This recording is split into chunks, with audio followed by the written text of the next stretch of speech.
नमस्कार, आप देख रहे हैं सन भारती न्यूज़ और सन भारती न्यूज़ की टीम इस वक्त आपको देवरिया नगर पालिका से लगातार हर अपडेट प्रत्येक जनता तक पहुंचा रही है। इस वक्त हम आपको बता दें कि नगर निकाय चुनाव काफ़ी नज़दीक है। चुनावी सरगर्मियां भी इस वक्त तेज और सभी प्रत्याशी लगातार जनसंपर्क में लगे हुए हैं। लेकिन हमारी टीम यहाँ पे आम जनता से मिलकर उनकी समस्याओं के बारे में जानने का प्रयास कर रही है, क्योंकि जनता जिन जनप्रतिनिधियों को 5 वर्षों का समय दी थी वो लगभग समाप्त है और चुनाव नज़दीक है। साथ ही साथ इस चुनाव को देखते हुए प्रत्याशी बहुत सारे, लेकिन उनमें से जो चर्चित चेहरे हैं हम उनसे मिल रहे हैं। तो इसी क्रम में हमारी मुलाकात अरमान अशरफ जी से हुई। हालांकि उनकी माता जाहिदा खातून प्रत्याशी के रूप में है, लेकिन लगातार जनसंपर्क में लगे हुए हैं। तो सबसे पहले आइए हम आपको उनसे मिलवाते हैं। बहुत बहुत स्वागत है सर आपका। जी, बहुत शुक्रिया। तो जैसा कि सर राजनीति में आपका पहला कदम है सभासद पद से, जी कारण क्या रहा राजनीति में आने का? सर, देखिए, दरअसल राजनीति में आने का कारण तो अभी फ़िलहाल अगर मौजूदा दौर में देखा जाए तो हमारे वार्ड में बहुत समस्याएं हैं। जैसे आप जहां बैठे हैं उसके बगल में नाली गुजर रही है, उसी तरह आज 8 सालों से उसी तरह भरी पड़ी है, बहती नहीं है। प्लाटों में पानी जा रहे हैं।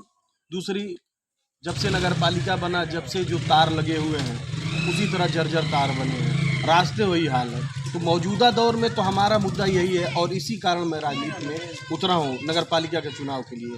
हालांकि इससे पहले मैं BID-PG कॉलेज का छात्र नेता रहा और चुनाव की तैयारी भी की। किसी कारण बस उस समय की गवर्नमेंट ने चुनाव नहीं कराया तो चुनाव नहीं लड़े। हालांकि 2005 से ही राजनीति में हम सक्रिय रहे हैं। अगर हम बात करें इस चुनाव को देखते हुए, तो आम जनता का कहना है कि चुनाव के समय में ही प्रत्याशियों के ये तमाम मुद्दे दिखाई देते हैं। क्या कहना चाहेंगे? सर, मैं अपने मौजूदा जनप्रतिनिधि सभासद जो हमारे पहले, आज जो वार्ड नंबर 10 हो गया है, पहले 5 हुआ करता था, मैं सभासद महोदय से बार बार मिल के और बहुत प्रयास किया कि हमारे क्षेत्र में आइए और यहाँ की समस्याओं को देख के उसका समाधान कराइए, लेकिन हमारे सभासद महोदय इसके लिए कभी तैयार नहीं हुए, क्योंकि उनके नज़र में था कि यहाँ के लोगों ने उनको वोट नहीं किया, इसलिए कभी आए नहीं। और 5 साल बीतने के बाद भी उन्होंने क्षेत्र कटवा दिया है। जब यहाँ आए नहीं, काम नहीं किए, तो उनको डर था कि इस क्षेत्र को लोग वोट करेंगे नहीं, तो उन्होंने हमारे क्षेत्र को ही कटवा के मेहड़ा के वार्ड नंबर 3 में डलवा दिया। ये उनका डर बहुत हमें अच्छा लगा, डर लगना चाहिए। इस चुनाव को देखते हुए प्रत्याशी बहुत सारे सामने हैं, जिस तरह से जनसंपर्क में लगे हुए हैं आप, क्या फीडबैक मिल रहा है, किस तरह का रुझान जनता का है? सबसे पहले तो मैं बता दूं आपको कि समस्याओं को लेके हमारे जो भी मोहल्ले के सगे संबंधी हैं, हमारे अपने लोग हैं, सब लोग शुरू से ही लोगों की मदद के लिए हमेशा खड़े रहे। जैसे कि बिजली का समस्या सबसे ज़्यादा है हमारे मोहल्ले में, हर चौथे दिन बिजली का तार टूट जाता है। तो उसके लिए हमारे मोहल्ले के जो 4-5 लोग हैं, वो लोग फ़ोन करके, जिसमें हमारे भाई भी शामिल हैं, हमारे मोहल्ले के और भी लोग शामिल हैं, बुलवाना, तार जुड़वाना। उसके अलावा बाढ़ग्रस्त क्षेत्र है हमारे पीछे, ये जो पीछे का एरिया, ये बाढ़ग्रस्त क्षेत्र है, हर साल बाढ़ आती है, उन लोगों की मदद करना, बाढ़ से निकालना। तो ऐसा नहीं है कि आदमी कुछ भी कह दे कि कूद के आए हैं या तुरंत आए हैं। हम लोग हमेशा से रहे हैं समाज में और समाज का काम किए हैं। एक चीज़ हम बात करें कि देश को आज़ाद हुए आज इतने वर्ष हो गए, लेकिन एक शहरी क्षेत्र होने के बाद भी यहाँ की जनता कॉमन समस्याओं से, बिजली, पानी, नाला, ये तमाम समस्याओं से जूझ रही है। इसके लिए जिम्मेदार जनता या फिर जनप्रतिनिधि? इसके लिए दोनों जिम्मेदार। इसके लिए अगर सिर्फ हम जनप्रतिनिधि को जिम्मेदार करार दें तो ये नाइंसाफ़ी होगी। जनता भी कभी भावुकता में, तो कभी किसी कारणवश कि नहीं जाने दो, ये बेचारा के नाम पे वोट दे देते हैं, तो कभी भावुकता में आके अरे जाने दो, कई बार हार गए हैं, इस नाम तमाम मुद्दे होते हैं। इनमें दोनों लोग शामिल हैं, सिर्फ एक नहीं शामिल है। जनता हर बार खुद से सही कैंडिडेट चुन के भेजती है। अगर जनता आप पे विश्वास करती है तो जनता इतने, अभी फिलहाल फील्ड में इतने सारे प्रत्याशी हैं, जनता आप ही को वोट क्यों करे? जनता जनार्दन, वो जिसे वोट करेगी बहुत सोच समझ के करेगी।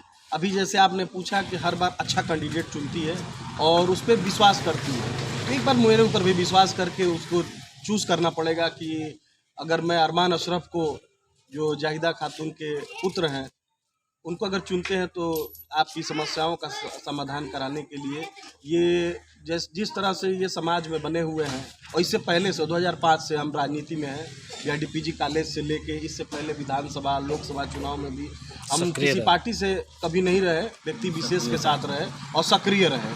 तो अगर मुझे चुनती है तो उनकी उम्मीदों पे पूरी तरह से खरे उतरने की पूरी कोशिश रहेगी हमारी। जनता का कहना है कि चुनाव से पहले हर बार यही दिलासा मिलता है प्रत्याशियों द्वारा जी, और उन प्रत्याशियों में से किसी एक को चुन के प्रतिनिधि का पद दिया जाता है, लेकिन लगातार जनता के साथ नाइंसाफी होता है, जनता को अंधकार में रखा गया है।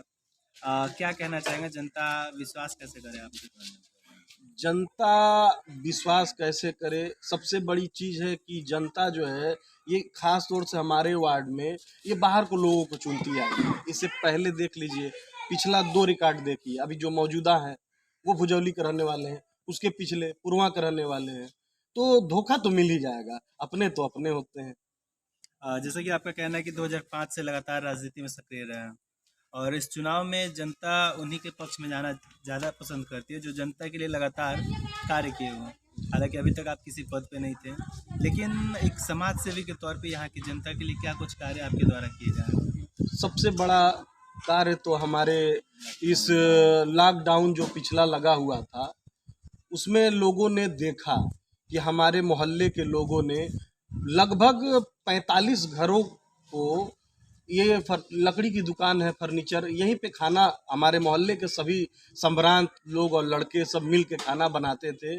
उसमें हम भी शामिल थे और आप जैसे लोगों से चंदा इकट्ठा करके, जिसमें पैसा नहीं लेते थे, हम लोग अनाज मांगते थे और अनाज से हम लोग खाना बनवाते थे और घर घर 45 घरों को हम लोगों ने खाना पहुंचाया है।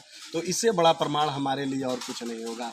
कहीं ना कहीं जो समाज सेवा के तौर पे लगातार आप कार्य करते हैं, हालांकि देखा जाता ये है कि चुनाव जैसे जैसे नज़दीक आता है, चुनाव को दूसरे रूप जो बहुत से प्रत्याशी होते हैं इन तमाम चीज़ों का प्रयोग करते हैं। तो इन मुद्दों को लेके यहाँ की जनता के लिए क्या मैसेज देना चाहेंगे, क्या कहना चाहेंगे? देखिए, जनता खुद समझदार है और इससे पहले जितने लोगों को चुनी है बहुत सोच समझ के चुनी है, उनको धोखा मिला है। चाहे आप अभी नया हमारा जो वार्ड जुड़ा है, मूड़ाडी, बभनी, महुआबारी, ये क्षेत्र नए पहले ग्राम सभा हुआ करते थे, अब ये हमारे वार्ड में जुड़ गए हैं। तो इनमें जुड़ने से हमारा एक लाभ है कि हम खाते सिर्फ सोते महुआबारी में हैं, खाते मूड़ाडी का है। वजह क्या है, हमारी सारी खेतियाँ मूड़ाडी में हैं और अनाज हमको उगा के मूड़ाडी देता है। हमारे पापा या हमारे लोग, हमारे अपने जितने लोग हैं, सब लोग मूड़ाडी से टच में हैं, हमेशा से रहे। बाप दादा पुराने हमारे पुरखे जो थी वो भी वो मूड़ाडी से टच में रही। तो वहाँ के लोग जो है, ये नया चेहरा, एक तो सबसे बड़ी चीज़ है कि हम किसी के लिए जात धर्म मजहब से ऊपर उठ के काम करते हैं। हमारे लिए कोई मायने नहीं रखता है कि कौन व्यक्ति किस कास्ट या किस धर्म से बिलोंग करता है। हम अपना मजहब, अपना धर्म अपने घर में मानते हैं, अपनी मस्जिद से जाते हैं। बाकी जब हम रोड पे आते हैं, समाज में आते हैं, तो सब बराबर है हमारे लिए। आगामी चुनाव में अगर जनता आप पे विश्वास करती है तो क्या कुछ नया देखने के लिए मिलेगा और कितने समय के अंतर्गत ये तमाम कार्य हो जाने चाहिए? देखिए, अगर हमें चुन के भेजती है तो सबसे पहले तो मैं उनका शुक्रगुजार रहूँगा कि उन्होंने हमारे ऊपर विश्वास किया। और जहाँ तक काम का सवाल है कि विकास कैसे किया जाए, ये हमें बताने की ज़रूरत नहीं है, क्योंकि हम अच्छी तरीके जानते हैं कि जो ग्राम सभा हुआ करती हैं उनके लिए सरकार बजट भेजती है डायरेक्ट प्रधान जी के खाते में। इसके लिए हमें चेयरमैन से लड़ना पड़ता है, अध्यक्ष जी से। तो हमारा मामला ये है कि हम सारे जो विधानसभा से लोकसभा के हमारे जनप्रतिनिधि हैं, उनसे हम अपनी बात रख के, खास तौर से चेयरमैन साहिबा से, अभी जो मौजूदा हैं उनकी मैं बात करूंगा। मैं कुछ नहीं होने के बावजूद भी अभी सफाई को लेके मैं माननीय अलका सिंह जी से मिला और उन्होंने हमारी बात को समझा और उन्होंने सफाई कराया, नालियों की सफाई कराया, रोड की सफाई कराया। तो मान लीजिए, अगर जो भी चुन के आता है अध्यक्ष, उनसे मैं अपनी बात मजबूती के साथ रखूंगा और तथ्य के साथ कि हमारे यहाँ ये विकास कार्य की ज़रूरत है, इसमें आपको हर हाल में हमारा साथ देना होगा और इंशाल्लाह हमें मदद मिलेगी, हमें विश्वास है। चलिए, तो अंत में जनता से क्या अपील है?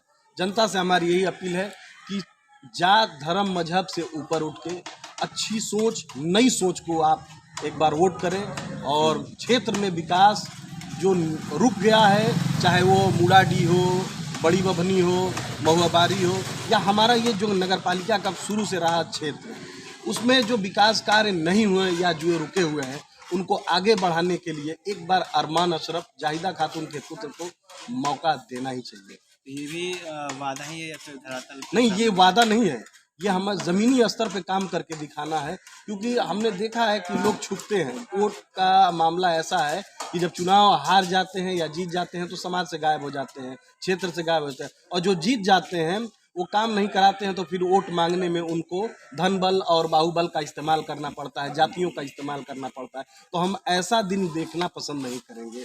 हम काम करके लोगों के बीच जाएंगे कि आप चुनाव करिए दोबारा, कि क्या आपको काम पसंद है या जाति और धर्म या धन बल या बाहुबल। चलिए, अपना कीमती समय देने के लिए बहुत बहुत धन्यवाद। बहुत